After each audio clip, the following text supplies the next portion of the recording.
भौम जल।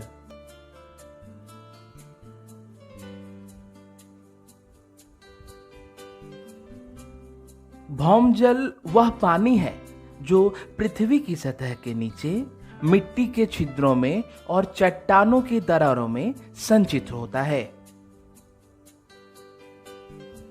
किसान भी सिंचाई के लिए भौम जल का इस्तेमाल करते हैं।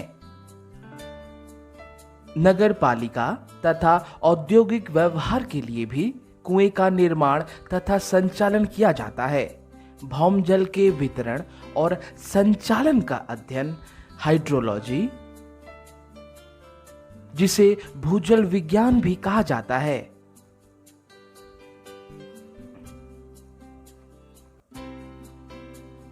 आमतौर पर भौम जल को उथले जलभृतों से बहने वाले तरल पानी के रूप में माना जाता है, लेकिन तकनीकी रूप से इसमें मिट्टी की नमी भी शामिल हो सकती है। गतिशील पानी में तथा गहरे भूतापीय या तेल मिलने वाले शैलों में जल की पारगम्यता काफी कम होती है।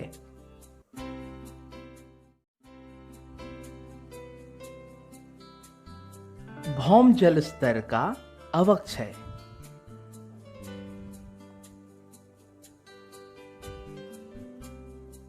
भूमि के नीचे से निकाले गए भौम जल का पुनः पूर्ति प्रायः वर्षा जल के रिसाव द्वारा हो जाता है। भौम जल का स्तर तब तक प्रभावित नहीं होता है जब तक कि हम केवल उतना ही जल निकालते हैं जितना कि प्राकृतिक प्रक्रमों द्वारा पुनः पूर्ति हो जाती है। जल की पर्याप्त रूप से पुनः पूर्ति न होने पर भौम जल का स्तर नीचे गिर सकता है, जिसे भौम जल का अवक्षय कहते हैं। इसमें गिरावट होने के कई कारण हैं, जैसे जनसंख्या का प्रसार, बढ़ते उद्योग, कृषि कार्य, वनों की कटाई, मानवीय क्रियाकलाप। जनसंख्या प्रसार। जनसंख्या बढ़ने से भवनों, दुकानों, कार्यालयों, सड़कों, फुटपाथ के निर्माण की मांग भी बढ़ जाती है। इससे जैसे पार्क, खेल के मैदान में कमी आ जाती है, जिससे बारिश का पानी जमीन में नहीं रिस पाता है।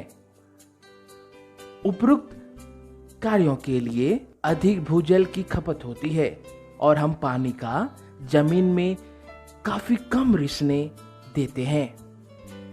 फलस्वरूप भौम जल स्तर में कमी आ जाती है। बढ़ते उद्योग। अधिकांश उद्योगों द्वारा उपयोग किया जाने वाला जल जमीन से निकाला जाता है, जिसके कारण जल स्तर में कमी आ जाती है। कृषि कार्य। भारत में अधिकांश किसान अपनी फसलों की सिंचाई के लिए वर्षा पर निर्भर रहते हैं। सिंचाई प्रणालियां जैसे नहरें कुछ ही स्थानों पर स्थित होती हैं। इसलिए किसानों को सिंचाई के लिए भूजल का इस्तेमाल करना पड़ता है। जनसंख्या के बढ़ते दबाव के कारण कृषि के लिए भौम जल का उपयोग दिन पर दिन बढ़ता जाता है, जिससे जल स्तर का ह्रास हो रहा है।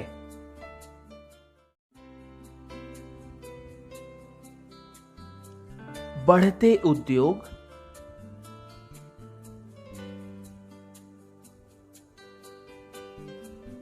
उद्योगों से जहरीले रसायनों का निर्वहन या मानव या पशुओं के कचरे को पास के जलाशय में बहा देना प्रदूषण कहलाता है। कुछ जलाशयों द्वारा भूजल का दूषित होना आमतौर पर जैसे नदियों, झीलों, आर्द्र भूमियों, मुहानों तथा महासागरों से मनुष्यों और जलीय जीवन के स्वास्थ्य को खतरा हो सकता है। पानी के प्रमुख दूषकों में जहरीले रसायन, कुछ जहरीले तत्व, कार्बनिक पदार्थ, जीवाणु और विषाणु जनित रोग शामिल हैं। जल प्रदूषण मानव स्वास्थ्य को प्रभावित कर सकता है। प्रदूषक त्वचा के संपर्क में आने से या दूषित पेयजल या दूषित भोजन के सीधे सेवन से शरीर में प्रवेश करते हैं।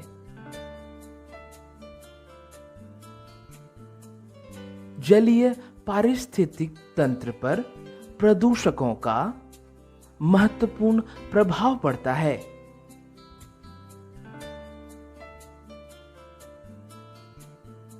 मुख्य रूप से नाइट्रोजन और फास्फोरस के पोषक तत्वों के साथ जल निकायों के समृद्ध होने से शैवाल और अन्य जलीय पौधों की वृद्धि होती है, जो धाराओं को बहने से रोकते हैं। जहरीले रसायनों के सीधे संपर्क में आना भी प्रत्येक जलीय पौधे और जानवरों के लिए एक स्वास्थ्य के चिंता का विषय है।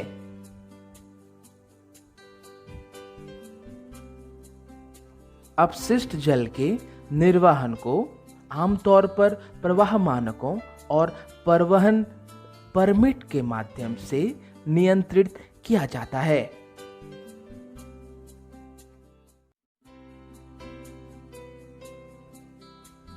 जल प्रबंधन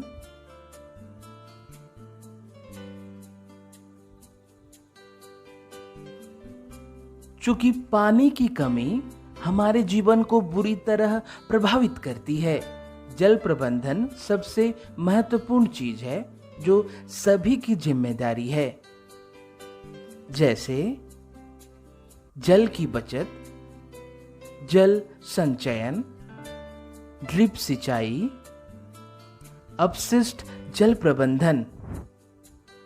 जल प्रबंधन किसी स्थान की जल आवश्यकताओं के साथ जल संसाधनों का निरंतर मिलान है। जल प्रबंधन में अनिवार्य रूप से ऐसी गतिविधियां शामिल हैं जो पानी के स्रोतों की पहचान करती है, जैसे पानी की बर्बादी को रोकना और पानी का पुनर्चक्रण को लागू करना।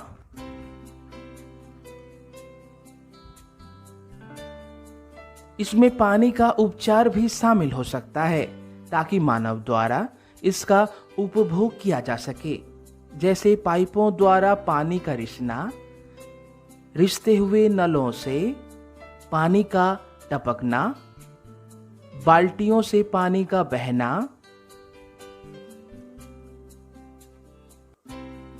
ब्रश करते समय नल का खुला रखना।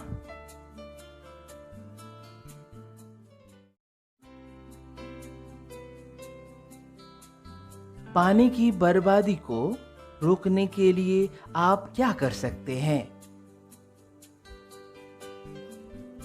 हम मनुष्य पानी की बर्बादी को रोकने के लिए कई तरीके अपना सकते हैं।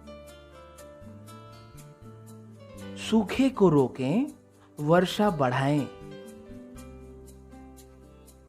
लोगों को सूखे की आशंका वाले क्षेत्रों में अधिक से अधिक पेड़ लगाने चाहिए। पेड़ प्रकृति में नमी की मात्रा को वाष्पोत्सर्जन प्रक्रिया के माध्यम से सुधारने में मदद करता है और बारिश का कारण बनता है। सूखे प्रभावित इलाकों में विशेष सावधानी बरतनी चाहिए। जल संचयन, जल स्तर की वृद्धि। बारिश के पानी का उपयोग भूजल के पुनर्भरण के लिए किया जाता है। कुछ देशों में सरकार ने हर घर में हार्वेस्टिंग पिट लगाने की नीति बनाई है। वास्तविक उदाहरण भारत में 1989 के दौरान ग्रामीणों ने एक गैर सरकारी संगठन के साथ मिलकर वर्षा जल संचयन करने का निर्णय लिया था। रुक्मावती नदी और उसकी सहायक नदियों पर 18 बांध बनाए गए हैं। इस तरह एकत्रित किए गए जल से मृदा में अंतःस्रवण की दर को बढ़ा दिया, जिससे जल भरों की पुनः पूर्ति हो पाई। जन जागरूकता कार्यक्रम लोगों को पानी के महत्व को जानने के लिए शिक्षित करें। 22 मार्च को विश्व जल दिवस मनाएं। पानी बचाने के लिए पोस्टर लगाएं। जल प्रबंधन निम्नलिखित क्षेत्रों में मौजूदा जल का प्रबंधन, जैसे भूजल प्रबंधन प्रणाली, वर्षा जल का संग्रहण, ड्रिप सिंचाई, नाले का पानी का उपचार।